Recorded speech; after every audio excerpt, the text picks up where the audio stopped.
Story time. Merong isang tindero ng pakwan na nagbebenta ng pakwan sa palengke. So binebenta niya itong pakwan na ito for 100 pesos. Isang araw merong isang matalinong tao yung lumapit sa kanya para bumili ng pakwan.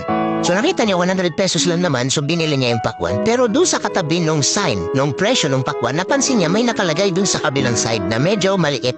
Ang nakalagay doon, buy 3 for 400 pesos. So ngayon napaisip siya, teka lang, parang may mali dito ah. Buy 3 for 400 pesos, tapos 100 pesos lang ang isa.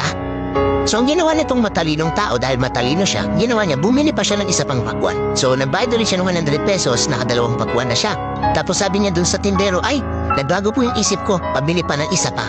So bumili siya ng ikatlong pakwan, nagbayad siya ng another 100 pesos. So bali 300 pesos yung binayad niya para sa tatlong pakwan. Ngayon, bago siya umalis, sabi ng matalinong tao dun sa tindero, Sir, medyo may problema po dun sa pricing niyo. Kasi nakalagay po 400 pesos for 3. Samantalang itong tatlo na to nabili ko for only 300 pesos, nakatipid ako ng 100 pesos. So ngayon tuwang-tuwa na umalis itong matalinong tao na ito. Ngayon napaisip na lang itong tindero. Itong mga tao na ito, palagi nila kung tinuturuan kung papaano yung tamang pagninegosyo, pero hindi nila napapansin na sa halip na isang pakwan lang yung bilhin nila, tatlo yung binibili nila nang dahil sa side na yun.